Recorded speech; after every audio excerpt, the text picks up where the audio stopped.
Hi, I'm Melinda Van Fleet, and welcome to the Confident Conversations podcast. I'm a confidence and peak performance coach, best-selling author, and speaker who helps businesswomen develop confidence to believe in themselves, take action, and get results. This podcast shares authentic and transparent, thought-provoking stories, tips, and tools from my experiences, as well as incredible guests, so you can continue to build your confidence and live your best life. Thank you for joining me. Let's get started on this confidence journey. So have you ever had anyone say this to you? So how's that going for you? If you have, I totally get it. And so does my husband, Ryan. So welcome to this week's episode of Confident Conversations podcast. And this week is going to be a little bit of a riff. And I thank you in advance for listening. And I really, really, really hope this lands on someone out there that has struggled with their confidence in conjunction with someone saying that to you. So, how's that going for you? We have had that said to us so many times in our 12 years of living here in the Keys. And if you follow me or follow my husband, Ryan, you know our story of moving down here and starting over from scratch and working on building first, my sales business, which I'm no longer a sales rep, but my sales business at first, and then my husband and ours business, Good Karma Sport Fishing. It is quite a condescending question. Yep, I'm confidently putting that out there and saying it. And it can be very triggering for the vast majority of people because you can feel it. You can feel that energy. You can feel that person, or sometimes even people, if it's a couple or a group of people, are thinking you're going to fail. And maybe even secretly wishing you would fail. Let's be real. A lot of people are jealous. And so you really have to dig deep and bring up some big ol' FU mentality to push through that. I read Michael Strahan's book years ago, and it's an excellent book. And I always find that if you can remember something from a book, then, that's a really good book. Because if you're like me, you read lots and lots of books. And often you don't remember a story or even a tip, and you kind of just move on to the next one. Especially lately, I feel I've ordered so many books lately where it's just a bunch of jargon. And there's not even any stories. It's just like, what? So I remember from Michael Strahan's book that he used comments like that as fuel. Fuel to keep going. Fuel to have that FU mentality. I'm going to show you I'm not a quitter. I'm going to rise above. I'm going to make this work. I'm going to figure this out. And yes, there may be some twists and turns along the way. And yes, money may be tight here and there, especially if you have to buy equipment or buy some coaching or buy a program or a course. Yeah, that's part of the deal. And that's what tests your faith, but you have to keep going. And you have to ignore those people that say, so, how's that going for you? You know what the crazy thing too about that is, I'm going to, again, confidently say, a lot of the time, they may be your family. Yep. Or they may be a friend. Yep. Or someone you thought liked you. Yep. We had that a lot, as I mentioned in the beginning of this podcast. But one instance that I'm going to talk about is this other couple that lived down here. And they were significantly older than us. At least, 15, 20 years. And to me, that was significant.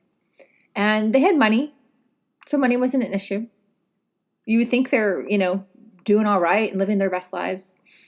And when Ryan started the business, they were constantly like asking us that. It was like they were secretly waiting for us to fail. We could feel that energy. It was so palpable.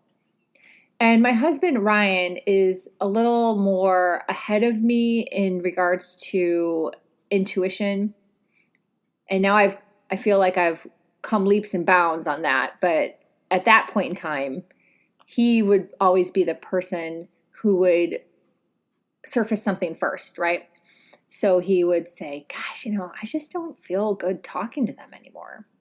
I just have this feeling. I have this feeling like they don't want us to succeed. And then I would be like, maybe a day or so later, I agree. I feel it too. Like I always had to kind of sit with it a little bit more. And then often sometimes he'd say it first and maybe I'd have like a positive statement back first. Like, oh no, that's just them or blah, blah, blah. And he'd be like, yeah, I don't know. Well, I have come around full circle on all of that. And honestly, I'm really, really glad because I feel like I've cut out like a slice of time. I've cut out a slice of time of giving someone another chance with some negativity that really, no, you don't deserve that. I don't deserve that. My husband doesn't deserve that. No one deserves that. No one has to deal with people that give you triggers. Triggers are meant to wake you up. So yes, sometimes a trigger is about work you have to do. I totally get that. But sometimes that work is letting someone go. Does that make sense? That may be the work. It may not be that that person is someone you have to deal with, that you have to go, oh, I need to just deal with this person. No. The work may be that the dealing with is done. It's done. It is time to move on. I was sharing some examples with Ryan this morning and we were laughing and I was telling him this list of, honestly, some people I want to move away from. And I'm asking for better people to come into my path on some of these different aspects. And Ryan started laughing because he said that there's some wrestler, oh gosh, and I forget which one. I don't think it was Ric Flair, but another one that he said has a list. He's like, you put them on the list. And I'm like, yeah, I guess you're kind of right, I did. And there's nothing wrong with that. There's nothing wrong with that. I've spoken many times about closing the door on bad customers or bad clients, and you'll end up getting better ones. You have to believe that. And the same goes with anyone that's saying this to you. So, how's that going?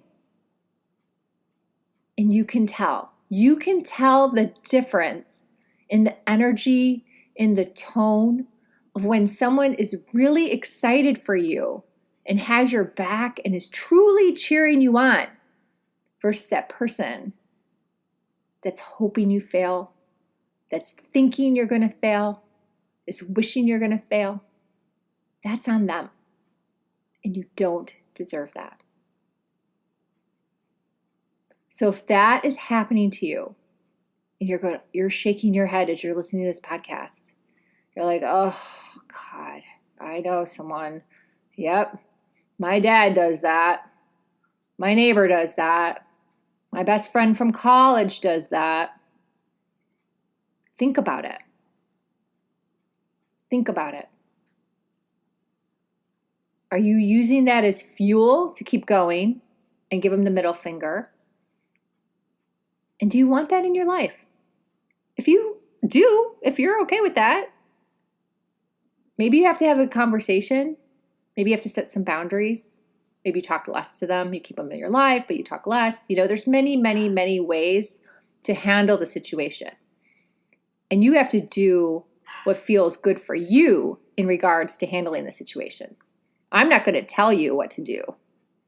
You have to do that, right? And any good coach is going to say that to you. You have to figure that out. So don't listen to someone who goes, oh yeah, I need to do that because someone else did that. No. You have to do what feels good to you. But just take a moment and realize where it is sticky and that doesn't feel good, and then figure out how to address it.